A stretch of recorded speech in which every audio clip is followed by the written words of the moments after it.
Welcome to చిత్రం media. నేను మమత. PGR పేరు వినగానే ఖైరతాబాద్ నియోజకవర్గంలోనే కాకుండా రాష్ట్ర వ్యాప్తంగా ఒక వైబ్రేషన్ అనే చెప్పాలి. సో పీజీఆర్ గారు ఎంతో ప్రజాసేవ చేశారు. తన జీవితాన్ని ప్రజలకి అంకితం చేశారు. పీజీఆర్ తనయ విజయరెడ్డి గారు మన స్టూడియోలో ఉన్నారు. వారితో మాట్లాడదాం. విజయరెడ్డి గారు కూడా ప్రీవియస్ గా కార్పొరేటర్ గా పనిచేశారు. ప్రజెంట్ కాంగ్రెస్ పార్టీలో కొనసాగుతూ ఉన్నారు. నమస్తే మేడం. నమస్కారం అండి. మేడం, మీరు పీజీఆర్ బిడ్డగా రాజకీయాల్లోకి వచ్చారు. సో రాజకీయ చదరంగంలో రోజు పోరాడుతూనే ఉన్నారు. సో మీ గోల్ రీచ్ అయ్యేది ఎప్పుడు? రాజకీయం అనేది ఒక్క రోజుతో అయిపోయేది కాదండి. మేము మా నాన్నగారిని చూసాము. ఒక యూనియన్ లీడర్ నుంచి అంచెలంచెలుగా ఎదుగుతూ సిఎల్పి లీడర్, ఆ తర్వాత ఎన్నోసార్లు మినిస్టర్లు, ఎమ్మెల్యే అయినా కానీ ఇది ఎప్పటికీ కూడా ఎండ్ కాని స్టోరీ. ఉన్న రోజులు ప్రజాసేవ చేసే ప్రజల మధ్యలో ఆయన తన ప్రాణాలు అర్పించారు. అలాగా రాజకీయం అనేది ఒక రోజుతో అయిపోయేది కాదు. అనునిత్యం ప్రజల మధ్యలో ఉంటూ ప్రజలకు సేవ చేసుకోవడమే రాజకీయం అని మా నాన్నగారు నేర్పించారు. అదే మేము చేస్తూ ఉన్నాము. సరే, మాకు ఎంత శక్తి ఉంటే అంత పని చేస్తాము. మాతో అయిన కాడికి మేము ప్రజలతో మమేకమైతూ వాళ్ళ కష్టాలను తీర్చడానికి మా వంతు కృషిగా మేము చేస్తూ వాళ్ళలో ఒక భాగంగా ముందుకు వెళ్తూ ఉంటాం. కాబట్టి రాజకీయం చూసేవారికి అది గోల్ అని ఉండదు. రాజకీయాన్ని వ్యాపారంగా చేసుకునే వాళ్ళకి మాత్రం కొన్ని గోల్స్ ఉన్నా కానీ మాకు మాత్రం రాజకీయం ప్రజాసేవకు వచ్చాం కాబట్టి అనునిత్యం ప్రజాసేవలో ఉంటాం. నేను అనుకోవడం నా పరిధి వరకు నేను చేయగలిగిన శక్తి మేరకు ప్రజలలో ఎప్పుడు కూడా ప్రజలకు సేవ చేస్తున్నాను. ఇప్పటికీ 14 ఏళ్ళ నా రాజకీయ జీవితంలో ఎన్నో అవకాశాలు వచ్చినాయి. ఎంతో ప్రజలకు నేను అనుకున్నవి, వాళ్ళు నా మీద ఆశ పెట్టుకున్న కాడికి నేను పని చేయగలిగాను. కొన్ని మిస్ అయినా కానీ అది వాళ్ళు కూడా అర్థం చేసుకుంటారు. నా స్థాయికి మించే నేను పని చేయించాను. ప్రజల మధ్యలో ఉన్నాను. దేవుడు అవకాశం ఇచ్చి, పెద్దమ్మ తల్లి ఆశీర్వాదం ఇచ్చి, ప్రజలందరూ ఆశీర్వాదం ఉంటే, కాంగ్రెస్ పెద్దల దీవెనలు ఉంటే డెఫినెట్గా ఇంకా కూడా మెరుగ్గా పనిచేయగలుగుతాను. కానీ రోజుకు కూడా ప్రజల సేవలతోటే మా జీవితం నడుస్తూ ఉంటుంది. అది ఒక్క రోజుతో అయిపోయేది కాదు. మా నాన్నగారు ఎలాగైతే ప్రాణం ఉన్నంత వరకు ప్రజాసేవ చేశారో నేను కూడా అలాగే ప్రజాసేవ చేస్తూ రాజకీయాల్లోనే జీవితం గడుపుతాను. మీరు బీఆర్ఎస్ నుంచి కార్పొరేటర్గా గెలిచి ప్రజలకు ఎంతో సేవ చేశారు. ఆ తర్వాత కాంగ్రెస్ నుంచి ఎమ్మెల్యేగా పోటీ చేశారు. బట్ ఎక్కడో లోపం జరిగింది అనిపిస్తుంది. ఎందుకంటే ప్రజలు మీకు అవకాశం ఇవ్వలేదు, ఎందుకు ఆదరించలేదు, లోపం ఎక్కడ జరిగింది? నేను బీఆర్ఎస్ కార్పొరేటర్ కాకముందు నుంచి రాజకీయాల్లో ఉన్నాను. అప్పటి నుంచి కూడా నాకు ఏ పదవి లేనప్పుడు కూడా ప్రజల సమస్యలు తీర్చుకుంటూ ముందుకు వెళ్ళాము. సరే, పదవులు అన్నది ఒక్కొక్కసారి అవకాశం వస్తుంది. అది ఒక్కల ఇదే కాదు, ఎన్నో ఫ్యాక్టర్స్ ఉంటాయి దానికి ఎఫెక్ట్ చేయడానికి. ఓడిపోయినంత లోపు ఓటమి కాదు. మనం అందరం కూడా ప్రయత్నం చేస్తూ ఉంటాము. సరే, ప్రజలు అనుకున్న స్థాయిలో నాకు దీవెనలు ఇచ్చారని నేను అనుకుంటున్నాను. కానీ అప్పుడున్న సిచ్యువేషన్స్ ఒక వేవ్కి కొంచెం సిటీ అంతా కూడా ఒక వేవ్ ఉండే. ఆ వేవ్లో ఎస్పెషల్లీ ఎందుకంటే సిటీలో ట్రయాంగిల్ ఫైట్ ఉంటుంది. ఆ ట్రయాంగిల్ ఫైట్లో ఎక్కడో లోపం జరిగింది అనిపించింది. కానీ ప్రజల దీవెనలు, ప్రజల సపోర్ట్ నాకు ఇప్పుడు కూడా అట్లనే ఉన్నాయి. కాబట్టి 14 ఏళ్లలో కూడా చెప్పుకోదగ్గ పదవులు ఏవి లేకపోయినా కానీ ప్రజలకు సేవ చేసుకుంటూ పీజీఆర్ బిడ్డగా, ఖైరతాబాద్ ఆడబడుచుగా గుర్తింపు ఉందంటే డెఫినెట్గా ప్రజలు వెంబడి ఉన్నారని నేను భావిస్తున్నాను. ఇది నా విజయమే అనుకుంటున్నాను. పోరాడడం ముఖ్యం. ఎలక్షన్లు అనేది 5 ఏళ్లకు ఒకసారి వస్తూ ఉంటుంది. సరే, అందులో ఓటమి గెలుపు ఏది ఉన్నా కానీ మళ్ళీ ప్రజల మధ్యలోకి వెళ్ళి సేవ చేయాల్సిందే. ఒక స్థాయి వస్తే ఇంకా మెరుగ్గా చేయగలుగుతాం, లేకపోతే ఆ స్థాయికి తగ్గట్టు పని చేసుకుంటూ వెళ్తాం. అది చేస్తూ ఉన్నాం. డెఫినెట్గా at the end of the day డెమోక్రసీలో గెలవడం ఇంపార్టెంట్, రాజకీయాలలో గెలవడం అంటే ఎలక్షన్స్లలో గెలవడం ఇంపార్టెంటే. కానీ అవకాశం వచ్చినప్పుడు ఆ వేవ్కి తగ్గట్టు కొంచెం ఇబ్బంది అయ్యింది. డెఫినెట్గా నెక్స్ట్ టైం అవన్నీ కరెక్ట్ చేసుకుంటూ ప్రజల ఆశీర్వాదంతో ముందుకు వెళ్తామండి. మేడం, మీరు పీజీఆర్ బిడ్డగా ఉన్నారు. సో పీజీఆర్ బిడ్డగా మీరు ప్రజల్లోకి వెళ్ళినప్పుడు వాళ్ళ నుంచి ఆదరణ ఎలా ఉంటుంది? సో ఆయన బాటలోనే మీరు ముందుకు వెళ్ళదలుచుకున్నారు? 100% అండి. మేము ఎక్కడికి వెళ్ళినా కానీ ప్రజల్లో మాలో పీజీఆర్ని చూస్తారు. పీజీఆర్ ఉంటే ఇట్లా చేస్తుండే, మాకు మా అన్న ఎక్కువ కన్నా వాళ్ళు అంటారు, మా అన్న ఉంటే ఇట్లా అవుతుండే, మా అన్న ఉంటే అట్లా చేస్తుండే అని. వాళ్ళే మా కర్తవ్యం చెప్తా ఉంటారు. వాళ్ళ ఎస్టిమేషన్స్కి తగ్గట్టు మేము కొన్నిసార్లు నిలబడలేకపోయినా, ఎందుకంటే పీజీఆర్ అంటే ఒక శక్తి. ఆ శక్తి అంత లెవెల్లో మేము ఎదగకపోయినా కానీ సరే, ఆయన బాటలో నడుస్తున్నాము, ఆయన లెక్క ఉంటున్నాము అన్న ఒక్క మాట మాకు చాలా చాలా సంతోషం కల్పిస్తుంది. ప్రజలు ఎప్పుడు కూడా పీజీఆర్ ఫ్యామిలీతో ఒక ఎక్స్పెక్టేషన్స్ ఏంటంటే, ఇర్రెస్పెక్టివ్ ఆఫ్ వాళ్ళ సోషల్ స్టేటస్ కానీ, ఇర్రెస్పెక్టివ్ ఆఫ్ వాళ్ళ రిలీజన్ కానీ, ఎప్పుడు కూడా వాళ్ళ మంచిగా ఉంటామని ఆ అది మేము కాపాడుకున్న రోజులు పీజీఆర్ గారి ఆశయాలు ముందుకు తీసుకొని వెళ్తున్నాం అనుకుంటాము. ప్రజలు కూడా మా నుంచి అదే ఎక్స్పెక్ట్ చేస్తారు. పని అయినా అవ్వకపోయినా బాధ వినే వాళ్ళు ఉన్నారు మా కోసము. అది పీజీఆర్ ఫ్యామిలీ అనే వాళ్ళకి ఆ నమ్మకం ఉన్నది. ఆ నమ్మకం వమ్ము చేయకుండా మేము అట్లనే ముందుకెళ్తున్నాం. డెఫినెట్గా మా వంతు కృషి మేము ఎన్నో చేస్తూ ఉన్నాము. ఫర్ ఎగ్జాంపుల్ మేము ఒక పొజిషన్లో లేకపోయినప్పుడు కూడా రామకృష్ణ నగర్ అనే స్లమ్ వాళ్ళు పట్టాల కోసం కొట్లాడుతుంటే అప్పుడు గవర్నమెంట్ 58 జియో కింద అప్లికేషన్స్ పెడితే మేము వాళ్ళ కోసం అని కొట్లాడి అక్కడ దాదాపు 320 మందికి పట్టాలు ఇప్పించగలిగినాం. అదేవిధంగా డబుల్ బెడ్రూమ్ స్కీమ్ వచ్చినప్పుడు కూడా మేము అప్పటికి ఏమీ లేకపోయినా కానీ కన్విన్స్ చేసి అక్కడ ఫస్ట్ డబుల్ బెడ్రూమ్ కడితే సిటీలోనే ఒక మంచి ఎగ్జాంపుల్ వస్తుందనే ఉద్దేశంతో దాన్ని స్టార్ట్ చేయించినాం. 6 ఏళ్ళు ఎంతో ఒడిదుడుకులు తట్టుకొని కూడా దాన్ని మళ్ళీ ఆ మధ్యలో కార్పొరేటర్ అయ్యాను నేను. అయినా కానీ నిలబడి అవన్నీ కంప్లీట్ చేసి మళ్ళీ వాళ్ళకి అందజేయడం జరిగింది. నిన్న మొన్న అంబేద్కర్ నగర్ అనే బస్తీ ఫిలిం నగర్లో ఎలక్షన్స్కి ముందు రెవెన్యూ అధికారులు వచ్చి కూలగొడుతుంటే పీజీఆర్ గారు ఉన్నప్పుడు గుడిసెలు వేసుకొని బతికినాము. ఆయన తర్వాత మాకు ఎవరు అండలేరు, అదే గుడిసెల్లో అట్లనే ఉంటున్నాం అంటే వాళ్ళకి అండగా నిలబడి పోరాడితే ఆ రోజు అప్పుడున్న మంత్రి డిక్లేర్ చేసి మీరు ఎట్లుందో అట్లా ఇల్లులు కట్టుకోండి అని చేయడము. అంటే దానికి వాళ్ళకి ఎప్పుడు కూడా మేము అండదండగా మా స్థాయి కాకపోయినా కానీ వాళ్ళ కోసం కొట్లాడుతుంటే డెఫినెట్గా అది రిజల్ట్ ఇస్తుంది అనుకుంటున్నాం. ప్రజలకు ఒక అండగా మేము ఉండగలుగుతున్నాం. ఇవన్నీ కూడా మేము చేయగలుగుతున్నామంటే పీజీఆర్ బిడ్డగా ప్రజలు ఒక ఆడబడుచుగా వాళ్ళ మనిషిగా మనల్ని నమ్ముతున్నారు, మా దగ్గరికి వస్తున్నారు. మాకు కూడా అట్లనే స్ట్రెంగ్త్ ఇస్తూ ఉన్నారు. ఏ పదవులు లేకపోయినా నా వెంబడి ఇంతమంది నడుస్తున్నారంటే అది వాళ్ళ బలము, వాళ్ళ ఆశీర్వాదము. ఒక ఆడబడుచుగా పీజీఆర్ బిడ్డగా వాళ్ళు నన్ను కాపాడుకున్న రోజులు నేను కూడా వాళ్ళకి నిలబడతాననే నమ్మకం, ధీమా, అదే నాకు శ్రీరామ రక్ష ముందుకు నడుపుతూ ఉన్నది. అదే దాంతో మేము ముందుకు వెళ్తా ఉన్నాం. మేడం, మీరు ప్రీవియస్గా కార్పొరేటర్గా చేశారు కదా, అయితే మీరైతే ఏవైతే గోల్స్ కార్పొరేటర్ అయినప్పుడు ఒక గోల్స్ అని సెట్ చేసుకొని ఉంటారు కదా, ఆ గోల్స్కి రీచ్ అయ్యారా మీరు? అంటే అన్ని అభివృద్ధి కార్యక్రమాలు చేయగలిగారా? డెఫినెట్గా అండి. నేను కార్పొరేటర్గా నాకు అవకాశం వచ్చినప్పుడు అందరు అన్నారు, నువ్వు ఆ స్థాయి నుంచి కార్పొరేటర్గా ఎందుకు కంటెస్ట్ చేస్తున్నావు అంటే నేను ఒకటే చెప్పాను, పదవులు పెద్దవి చిన్నవి కావు. ప్రజలకు సేవ చేసే అవకాశం వచ్చినప్పుడు ఒక ఛాలెంజ్గా తీసుకొని నేను ముందుకు వెళ్ళాను. ఒకటే అనుకున్నాను, నాకు అవకాశం ఇస్తే ప్రజల్ని ఏం చేస్తానో చూపించాలనుకున్నాను, చూపించగలిగాను. ఎందుకంటే అనునిత్యం ప్రజల మధ్యలో ఉండే పీజీఆర్ అన్న అంటే నేనున్నా అని పలికే పీజీఆర్ లెక్క నేను కూడా ప్రజలకు ఎప్పుడు కూడా అందుబాటులో ఉన్నాను. ఒకరోజు రాత్రి రాజనగర్లో నాలా పగిలి నీళ్ళన్నీ వచ్చి ఇళ్లలోకి వచ్చేస్తుంటే అర్ధరాత్రి ఫోన్ చేస్తే నేను వెళ్ళడమే కాదు, అప్పుడున్న మేయర్ గారిని కూడా పిలిచి అక్కడ నిలబడిపించి ఇమీడియట్గా యాక్షన్ తీసుకున్నాం. అట్లా ఎన్నో కమ్యూనిటీ హాల్స్ కట్టించాము, ఎన్నో రోడ్స్ కానీ సివరేజ్ కానీ నాలాల అన్నట్టు. ఎందుకంటే ఖైరతాబాద్లో చాలా మటుకు నాలాల పక్కన ఉన్నాయి ఇల్లులు ఉన్నాయి. అవన్నీ కూడా రిటైనింగ్ వాల్స్ కట్టించడమే తో పాటు ఎన్నో అంగన్వాడీ సెంటర్స్ ప్రజలకు అందుబాటులోకి వచ్చేటట్టు చేశాము. మాకు అవకాశం ఇస్తే మేము ఏం పని చేయగలుగుతామో చూపించాము. కార్పొరేటర్గా నన్ను ఎన్నుకున్నందుకు కార్పొరేటర్ కన్నా ఎక్కువనే నేను పనిచేసి ప్రజలకు చూపించగలిగాను. ఒక సాటిస్ఫాక్షన్ అయితే డెఫినెట్గా నాకు ఉన్నదండి. మేడం, నెక్స్ట్ జూబ్లీహిల్స్ ఉప ఎన్నిక రాబోతుంది కదా, సో మీ బ్రదర్తో పోటీ పడాల్సి వస్తే మీ స్ట్రాటజీ ఎలా ఉంటుంది?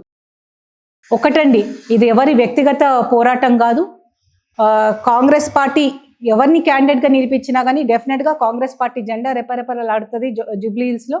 మా వంతు కృషిగా, ఎందుకంటే ఒక దిక్కు మనం చూస్తూ ఉన్నాం, ప్రజాపాలన రేవంత్ రెడ్డి గారు ఎన్నో మంచి మంచి స్కీమ్స్ తీసుకొని ప్రజలకు అందజేస్తూ ఉన్నారు.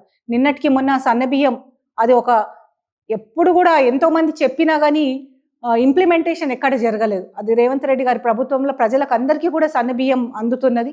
అదేవిధంగా సిటీలలో 200 యూనిట్ల కన్నా తక్కువ ఉన్న వాళ్ళకందరికీ కూడా ఉచిత కరెంట్ వస్తున్నది. అదేవిధంగా దీపం పథకం మీద అప్పుడు ఎవరికైతే ఫ్రీ సిలిండర్స్ ఉండేనో వాళ్ళందరికీ కూడా 500 సబ్సిడీ వస్తుంది.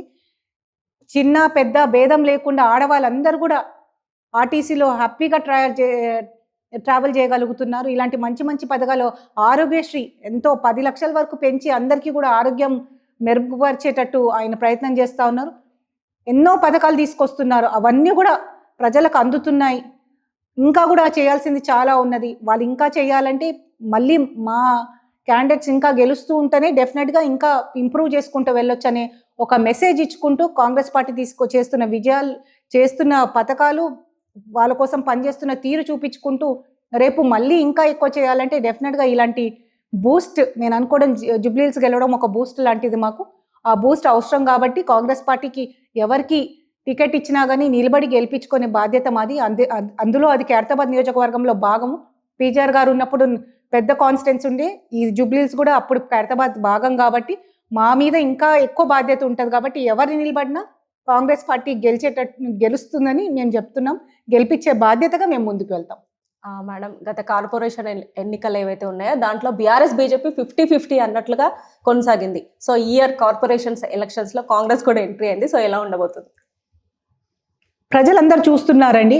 సరే, ఒక్కొక్కసారి ఒక్కొక్క ఇది నడుస్తూ ఉంటుంది, కానీ తెలంగాణ వచ్చినాక జరిగిన దాంట్లో కాబట్టి ఒక పార్టీ ఓన్ చేసుకున్నా కానీ ప్రజలకు అర్థమైపోయింది అది వాళ్ళ కోసం పనిచేస్తున్న పార్టీ, మన కోసం పనిచేసేది తెలంగాణ ఇచ్చిన పార్టీ కాంగ్రెస్ పార్టీ అని. ఎస్పెషల్లీ సిటీలో మీరు చూస్తుండొచ్చు, చాలా రోజుల తర్వాత జిహెచ్ఎంసీ ఎలక్షన్లు కాకపోతే రాజశేఖర రెడ్డి గారు ఉన్నప్పుడే చాలా ఏళ్ళ తర్వాత జిహెచ్ఎంసీ ఎలక్షన్స్ కండక్ట్ చేయడం. అప్పుడు భారీ మెజారిటీతో కాంగ్రెస్ పార్టీ పవర్లోకి రావడం జరిగింది, జిహెచ్ఎంసీలో మేయర్గా అవ్వడం జరిగినది. అదేవిధంగా ఇప్పుడు రాబోయే దాంట్లో కూడా సిటీని దృష్టిలో పెట్టుకొని చాలా కార్యక్రమాలు తీసుకొస్తా ఉన్నారు. ఎస్పెషల్లీ కొండాపూర్ ఫ్లైఓవర్కి పీజీఆర్ గారు పేరు పెట్టింది కూడా మీరు చూశారు. అట్లా ఎన్నో కార్యక్రమాలు ఆగిపోయినాయి కూడా మేము రాజకీయాలు చేయకుండా ప్రజలకు అందుబాటులోకి వచ్చే ఏ సౌకర్యమైనా కంప్లీట్ చేసుకుంటూ ఒక సిటీలో ప్రజలకు ఇబ్బంది లేకుండా బాగా ముందుకు తీసుకొని వెళ్ళే ప్రయత్నంలో కాంగ్రెస్ పార్టీ నడుస్తూ ఉన్నది. అదేవిధంగా 150 డివిజన్స్లో ప్రతి ఒక్క కార్పొరేటర్ కూడా నెగ్లెక్ట్ అవుతూ ఉన్నారు ఈ 2 టర్మ్స్లో. అంటే పని చేసుకునే వాళ్ళు మాలాంటి వాళ్ళం ముందుకెళ్ళి దూసుకెళ్ళి చేసుకొని పోతున్నాం, కానీ బ్యాక్గ్రౌండ్ లేని వాళ్ళు చేయాలంటే ఇబ్బంది పడుతూ ఉన్నారు. అదే కాంగ్రెస్ పార్టీ ప్రభుత్వం ఉన్నప్పుడు, జిహెచ్ఎంసీ ఉన్నప్పుడు ప్రతి కార్పొరేట్కి ఒక బడ్జెట్ ఇచ్చి వాళ్ళు సొంతంగా పనిచేసుకునే అవకాశము డివిజన్ వైజ్ స్థాయిలో ప్రాబ్లమ్ సాల్వ్ అయ్యే అవకాశం కల్పించింది. అదే తర్వాత ఏమైపోయిందంటే ఒక సిస్టమ్ క్రియేట్ చేసి ఆఫీసర్ల కింద నాయకులను పెట్టడం చూశారు. కాబట్టి నాయకులు ఎక్కువగా పనిచేసుకోలేకపోయారు. ఆఫీసర్లు చెప్తేనే పనులయ్యే స్థాయికి వచ్చింది. అదే కాంగ్రెస్ పార్టీ అయితే డెఫినెట్గా ఏ ఏరియాకి ఆ కార్పొరేటర్ దగ్గరుండి పని చేపిస్తారని ప్రజల్లో నమ్మకం ఉన్నది. అలాంటి కల్చర్ మళ్ళీ కాంగ్రెస్ పార్టీతోటే సాధ్యం అవుతుంది. ఎక్కడికక్కడ సమస్యలు మీరు చూస్తే మెయిన్ రోడ్లేమో తలకు వెలుకులలో ఉంటున్నాయి, లోపల బస్తీలలో రోడ్లు లేక సివరేజీలు పొంగుతూ కొంచెం ఇబ్బందికరంగా ఉన్న ఎన్నో ఇన్సిడెంట్స్ ఉన్నాయి.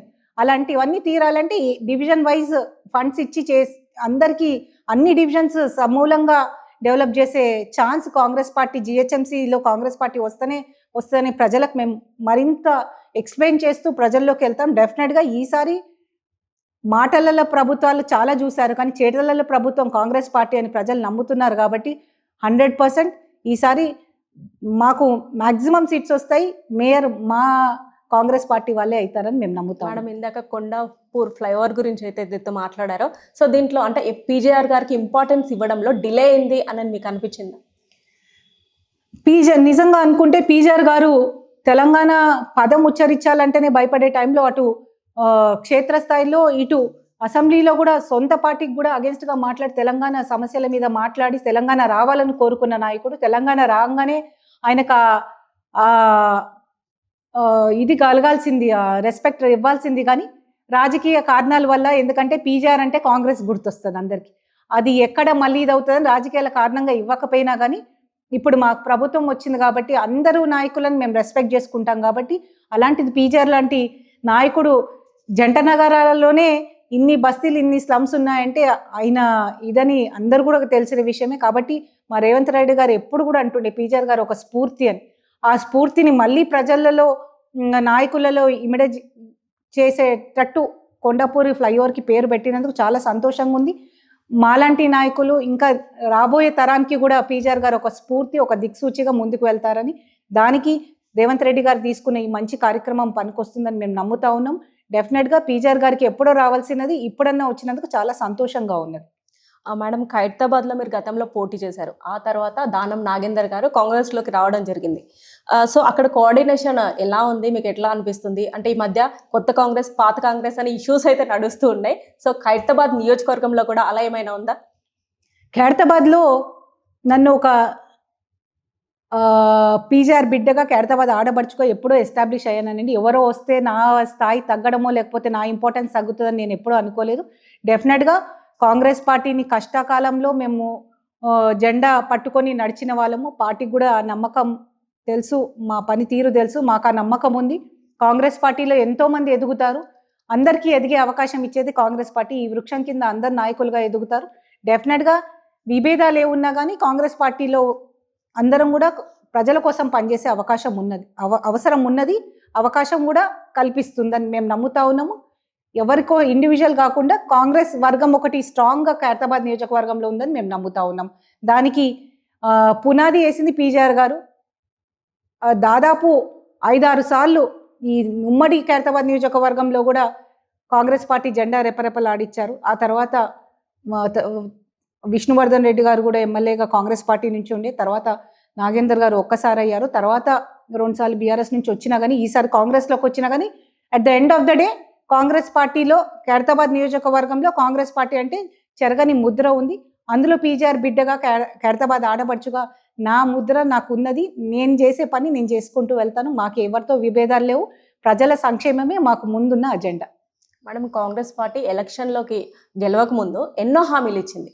సో అవి కరెక్ట్గా నెరవేర్చలేకపోతుంది. లోపం ఎక్కడ జరుగుతుంది అంటే ప్రతిసారి కేసీఆర్ ఇచ్చేశాడు, అంత అవినీతి జరిగింది, ఇంత ఖర్చు పెట్టారు, అంత ఖర్చు పెట్టారు, ఇదే చర్చ నడుస్తుంది. కానీ మీరేం చేశారో క్లారిటీగా ప్రజలకు చెప్పలేకపోతున్నారు. ఎందుకంటే మేము చేతలలో బిలీవ్ చేస్తాము. డెఫినెట్గా మేము ఎన్నో వాగ్దానాలు ఇచ్చాము, ఒక్కొక్కటి నెరవేర్చుకుంటూ ముందుకు వెళ్తూ ఉన్నాము. మీరు చూశారు, వచ్చిన సంవత్సరంన్నర లోపే 60,000 ఉద్యోగాలు యువతకి ఇచ్చామంటే అది సామాన్యమైన మాట కాదు. ఎంతో ప్రతిష్టాత్మకమైన రాజు ఆరోగ్యశ్రీ ఏదైతే అప్పట్లో చాలా కొంతమందికి వేస్తుండే, ఇప్పుడు 10 లక్షల వరకు దాన్ని ఎక్స్టెండ్ చేసి ఎంతోమంది ఫ్యామిలీస్కి దానితోటి లబ్ధి పొందేటట్టు, ఆరోగ్యం మెరుగుపరిచేటట్టు ముందుకు తీసుకొని వెళ్ళాము. అదేవిధంగా అందరికీ కూడా అన్ని పథకాలు మేము చెప్పిన ఒక్కొక్కటి తీసుకొని వెళ్తా ఉన్నాము. డెఫినెట్గా మేము మాటల కన్నా ప్రొపగాండా కన్నా ప్రజల సంక్షేమంని నమ్మే వాళ్ళము.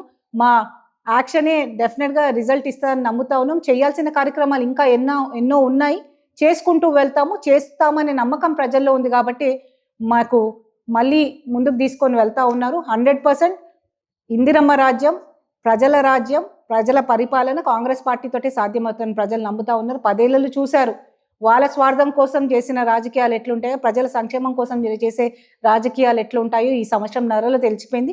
డెఫినెట్గా అనుకునేవన్నీ ఒక్కొక్కటిగా తీసుకొని వెళ్తున్నాము. అన్నీ కూడా చేసుకొని వెళ్తాము.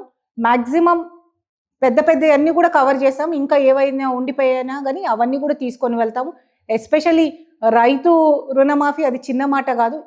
రాష్ట్రంలోనే దేశంలోనే ఎక్కడ జరగనంత విధంగా మన రాష్ట్రంలో జరిగినది. అదేవిధంగా మేము అన్నట్టు బీసీ వర్గీకరణ కానీ, బీసీ రిజర్వేషన్ కానీ, ఎస్సీ వర్గీకరణ కానీ, ఇవన్నీ ఎలాంటి టాపిక్స్ అంటే ఉట్టి రాజకీయ ఎలక్షన్స్ అప్పుడు చెప్పి ఓట్లు దన్నుకోవడానికే ఉపయోగపడ్డాయి కానీ ఎక్కడ కూడా ఇంప్లిమెంటేషన్ కాలేదు. కానీ కాంగ్రెస్ పార్టీ వచ్చినాక రేవంత్ రెడ్డి గారు చాలా చిత్తశుద్ధితోటి రాహుల్ గాంధీ గారి ఇన్స్ట్రక్షన్స్ మేరకు బీసీ రిజర్వేషన్ తీసుకొని రావాలని, ఎస్సీ వర్గీకరణకు మేము కట్టుబడి ఉన్నామని అవన్నీ కూడా చేసుకొని వచ్చి ఇప్పుడు సెంట్రల్ నుంచి మీద ఒత్తిడి చేసి అవి అక్కడి నుంచి కూడా క్లియర్ చేసుకొని వచ్చి రిజర్వేషన్స్తో పాటు ప్రజలకు డెవలప్మెంట్ కూడా అన్ని అంగుల్లో అన్ని విధాలుగా మేము తీసుకొని వెళ్తామని ప్రజలు నమ్ముతా ఉన్నారు. ఉట్టి మాటల కోసమో లేకపోతే ఎలక్షన్ల కోసం స్టంట్లు కావు, ఈ ప్రజల కోసం పనిచేసే ప్రభుత్వం ప్రజలు నమ్ముతా ఉన్నారు. మేము చెప్పుకునే దానికన్నా ప్రజలే మాకు చెప్తా ఉన్నారు. మాకు ఏదన్నా అడిగితే ఇది అందుతుందా అందుతుందని చెప్తున్నారు. 10 ఏళ్ళు తెలంగాణ వచ్చినాక కూడా రేషన్ కార్డులు ఎవ్వరికి కూడా రాలే, కొత్త రేషన్ కార్డులు మా ప్రభుత్వం వచ్చినాక అందజేస్తున్నది. అట్లా ఒక్కొక్క కార్యక్రమం చేసుకొని వెళ్తున్నాం. డెఫినెట్గా ప్రజలకు నమ్మకం ఉంది, మాకు నమ్మకం ఉంది. కాంగ్రెస్ పాలనలో ప్రజలకు అన్ని చెప్పిన హామీల కన్నా ఎక్కువనే మేము చేస్తున్నాం. మేడం, నెక్స్ట్ ఇప్పుడు జూబ్లీ హిల్స్ ఉప ఎన్నిక అయితే రాబోతుంది కదా. సో ఎమ్మెల్యేగా ఎవరైతే పోటీ చేస్తారో ఇన్ కేస్ ఓడిపోయినట్లయితే వాళ్ళకి ఎలాంటి పదవులు ఉండవు అని చెప్పేసి హైకమాండ్ చెప్తూ ఉంది. దీనికి సంబంధించి ఏం చెప్తారు? అంటే అప్పట్లో ఒక ఇదేముందంటే కాంగ్రెస్ పార్టీ 10 ఏళ్ల తర్వాత పవర్లోకి వచ్చింది కాబట్టి ఎమ్మెల్యేకి కంటెస్ట్ చేసిన వాళ్ళకి వివిధ మళ్ళీ రావాలంటే ఒక్కొక్క కాన్స్టిట్యున్సీలో 4-5 ఆస్పిరెంట్స్ ఉండే. సో ఒకరికి ఒక అవకాశం ఇచ్చినప్పుడు ఇంకొక నాయకులకు కూడా ఇంకొక రకంగా అవకాశం ఇవ్వాలనే ఉద్దేశంతో అప్పుడు అన్న మాట. కానీ డెఫినెట్గా ఎవరిని ఎక్కడ ఎట్లా ఉపయోగించుకోవాలో కాంగ్రెస్ పార్టీలో తెలుసు. కాబట్టి నాయకులకు ఆ, ఉపయోగిస్తూ ప్రజలకు సేవ చేసుకొని ముందుకు తీసుకొని వెళ్తుంది. ఓటమి అనేది మా జూబ్లీహిల్స్ క్యాండిడేట్ ఎవరు నిలబడినా కానీ జరిగేది ఉండదు. కాంగ్రెస్ పార్టీ డెఫినెట్గా గెలుస్తుంది. ప్రజలకు మరింత, ఎందుకంటే జూబ్లీహిల్స్ అనేది పేరుకే జూబ్లీహిల్స్ కానీ చాలా స్లమ్ ఏరియాస్ చాలా ఉన్నాయి అక్కడ. కార్మిక నగర్, శివంభ పాపిరెడ్డి హిల్స్ లాంటి బస్తీలు, బోరబండ కానీ, ఎర్రగడ్డ కానీ, షేక్పేటలో కానీ ఇంకా స్లమ్స్ చాలా ఉన్నాయి. ఆ స్లమ్స్ అన్ని కూడా డెవలప్ చేసే అవసరం, పనిచేయాల్సిన అవసరం చాలా ఉంది. కాబట్టి కాంగ్రెస్ పార్టీ తోటి ప్రజలు ఉంటారని నమ్ముతున్నాము. ఎవరికి కాంగ్రెస్ బీఫామ్ తీసుకొని వస్తే వాళ్ళు డెఫినెట్గా గెలుస్తారనే నమ్మకం మాకుంది. ఓటమి అనేదే లేదు జూబ్లీహిల్స్లో. మేడం, నెక్స్ట్ స్థానిక సంస్థల ఎన్నికలు కానివ్వండి, ఉప ఎన్నిక కానివ్వండి, ప్రజల్లో అయితే హామీలు నెరవేర్చలేదు అనే టాక్ అయితే గట్టిగానే నడుస్తుంది. సో మీరు ఏ ధైర్యంతో ముందుకెళ్దాం అనుకుంటున్నారు? ప్రజలు మిమ్మల్ని నమ్మి గెలిపిస్తారంటారా? గట్టిగా ఎవరి నోట్లో వినిపిస్తుందండి? కొన్ని సోషల్ మీడియా ఛానళ్ళు వాళ్ళు పేడ్ ఆర్టిస్టులే మాట్లాడుతున్నారు. కానీ మీరు ప్రజల మధ్యలోకి వెళ్ళండి. ఒకసారి సన్న బియ్యం ఇస్తున్నప్పుడు రేషన్ షాప్ దగ్గర నిలబడండి, వాళ్ళ సంతోషం ఏందో వాళ్ళే చెప్తారు. ఒక్కసారి స్కూల్ ఓపెన్ కాగానే ఫస్ట్ డేనే వాళ్ళకి యూనిఫామ్తో పాటు నోట్బుక్స్, టెక్స్ట్ బుక్స్ అందజేస్తున్న పిల్లల్ని అడగండి వాళ్ళకి అందుతుందా లేదా. ఒక్కసారి గవర్నమెంట్ హాస్పిటల్స్కి వెళ్ళి ఆరోగ్యశ్రీ 10 లక్షల దాకా అయినా కానీ ధీమాగా మా రేవంత్ రెడ్డి ఉన్నాడు, మాకు ఆరోగ్యం మెరుగుపరుచుకోవచ్చని వాళ్ళు వెళ్ళే విధానం చూడండి, మనకు తెలుస్తుంది ఏమనుకుంటున్నారు ప్రజలు. ఏదో కొంతమంది సోషల్ మీడియా వాళ్ళు లేకపోతే కొంతమంది పేట ఆర్టిస్టులు మాట్లాడినంత లోపు కాదండి. డెఫినెట్గా ప్రజల మీద ఎక్స్పెక్టేషన్, ప్రజలకు మా మీద ఎక్స్పెక్టేషన్ చాలా ఉన్నది. దాంతో తగ్గట్టు మేము కూడా పనిచేస్తున్నది ప్రజలు గమనిస్తున్నారు. డెఫినెట్గా వాళ్ళు మాకు టైం ఇస్తారు. మేము అనుకునే అన్నీ కూడా తీసుకొని వెళ్తున్నాము. వాళ్ళు కూడా అప్రిషియేట్ చేస్తూ ఇంకా ఇవి కూడా చేస్తే బాగుంటుందని వాళ్ళు గుర్తు చేయడం, మేము కూడా చేస్తామని ధీమా వాళ్ళకు ఉన్నది కాబట్టి చేయగలుగుతున్నాము. అదే ధీమాతోటి రేపు రాబోయే రోజుల్లో మేము ఇది జూబ్లీహిల్స్ అనే కాదు, స్థానిక ఎలక్షన్లనే కాదు, ఏ ఎలక్షన్లు అయినా కానీ మళ్ళీ మొన్న మాకు మా ఏఐసిసి ప్రెసిడెంట్ మల్లికార్జున్ ఖార్గే గారి మీటింగ్లో క్లియర్ కట్గా చెప్పారు, వచ్చే 5 ఏళ్ళలో, ఈ 5 ఏళ్ళే కాదు వచ్చే 5 ఏళ్లలో కూడా కాంగ్రెస్ ప్రభుత్వం ఉంటుంది, ప్రజల కోసం పనిచేస్తుంది. 100% కాంగ్రెస్ పార్టీకి సెకండ్ ఛాన్స్ కూడా ప్రజలు ఇస్తారు. దానికి ధీటుగా మేము కూడా పనిచేసుకుంటూ వెళ్తామని ప్రజలు నమ్ముతున్నారు. మాకు కూడా నమ్మకం ఉన్నది. ఈ ఎలక్షన్సే కాదు వచ్చే ఎలక్షన్స్ కూడా కాంగ్రెస్ పార్టీ గెలుస్తుంది. ఎవరన్నా ఆశలు పెట్టుకొని ఉంటే వాళ్ళు ఇంకో విధంగా చూసుకోవాలని తెలియజేస్తున్నారు. మేడం, బీజేపీ రోజు రోజుకి స్ట్రాంగ్ అవుతుంది. కొత్త అధ్యక్షుడు కూడా వచ్చారు. సో వాళ్ళు 100 సీట్లు మేమే గెలుస్తామని వాళ్ళు చెప్తున్నారు. బీఆర్ఎస్ ఎలాగో కాంగ్రెస్లో హామీలు నెరవేర్చలేదు కాబట్టి 100% మేమే గెలుస్తామని వాళ్ళు చెప్తున్నారు. మీరేం చెప్తారు?